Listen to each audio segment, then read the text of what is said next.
Well, hello, folks. Gary again. Another episode of Automotive Drama. Today, I want to show you something extremely important about this Dodge Hemi engine with the multiple displacement system. Because if you do not reassemble this engine properly, you're going to have bigger problems than when you started, okay? Okay, this is a multiple displacement system. Now, how this works, I've explained it in other videos. It literally shuts off 2 cylinders on each side, so it goes down to 4. Okay, this technology's been around. Cadillac used it a long time ago. It didn't work for shit, but technology has changed. Okay, this thing is actually kind of got me wondering. But number one, when you do order these, make sure you get the MDS. And note how it says MDS front, MDS rear. It's kind of hard to read, but I'm not touching it right now. Secondly, when they come in the package and they look like this, and you don't know which way they go, and you don't put them in properly, the right way, there's 2 of them that don't have the MDS system on it, and 2 of them that do, and they come in a pair of 4s.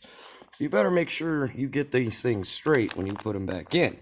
Of course, you always generally soak them in oil, and you'll see the bubbles just... Now, one thing I did notice about these aftermarket lifters is they have a bleed hole right there. Now, this isn't non-MDS. The factory doesn't have a bleed hole. Does that got me a little concerned? Yeah, probably, but this lifter might be redesigned because that bleed hole is to fill it with oil. Okay, so does that kind of concern me a little bit? Yes, but does it say MDS? Yes. Okay, now here's how these things go in. And do this very carefully. Do you see these pins? These holes? Actually, you see where those pins are not lined up? If you look at this one, these 2 lifters were actually bad too. You see where the pin, see that? You see that? How it's not lined up? That's how it's supposed to look. Now, these lifters were actually bad also, but it wasn't affecting the performance of the vehicle. Obviously, the MDS system just wasn't activating. This one right there, as you can see, is stuck down, totally down. And that was the one that I showed you in the previous video of how to check the lifters.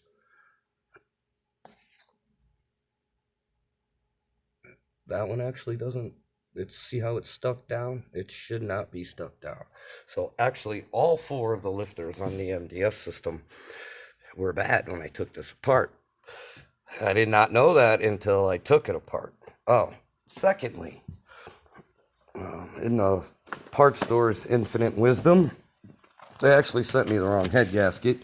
This is for the big motor, okay? This is for the little motor, 5.7. I hope y'all can read that. Yeah, see, 5.7. I mean, you can obviously see a huge difference in design. The block's actually different. It's similar. You still have to pull the head to take the lifters off, but they just reinforced all of this area because they were going to give it more horsepower and torque, so they beefed the block up to make it more durable. Very smart on Chrysler's part. Gotta give them that.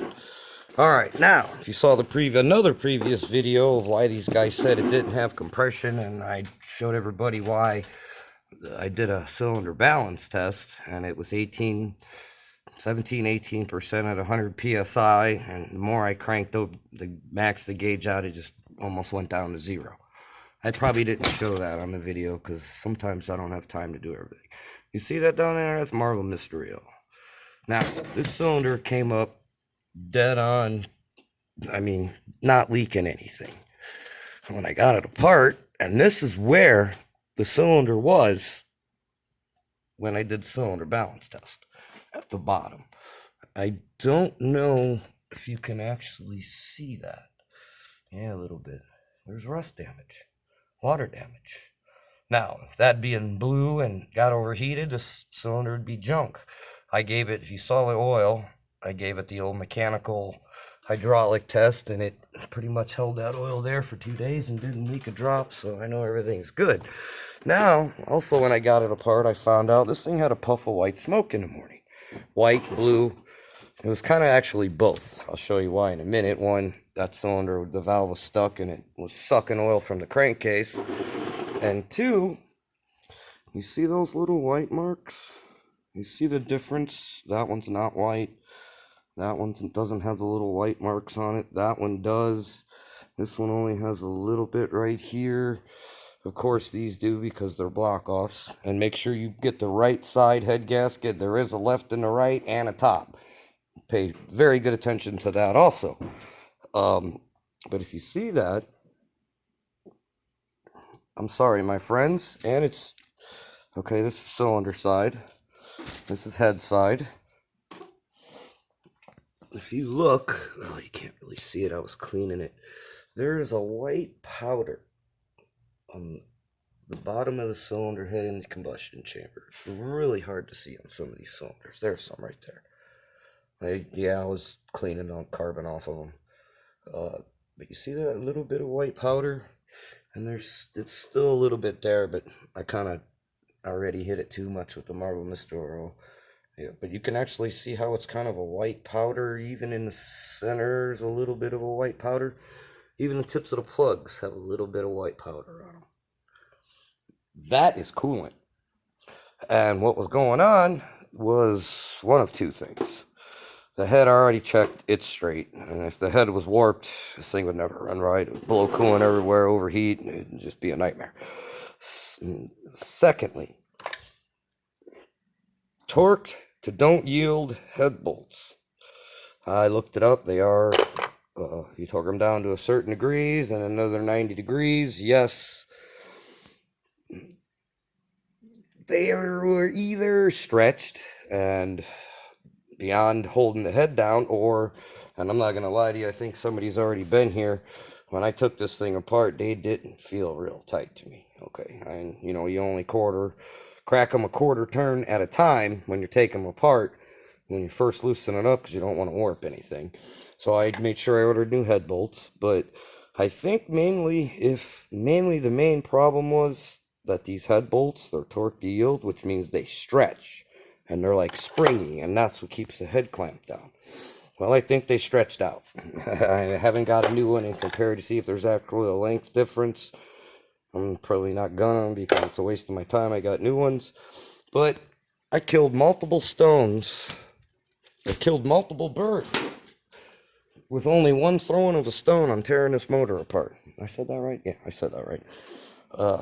So, now, that cylinder, it will run.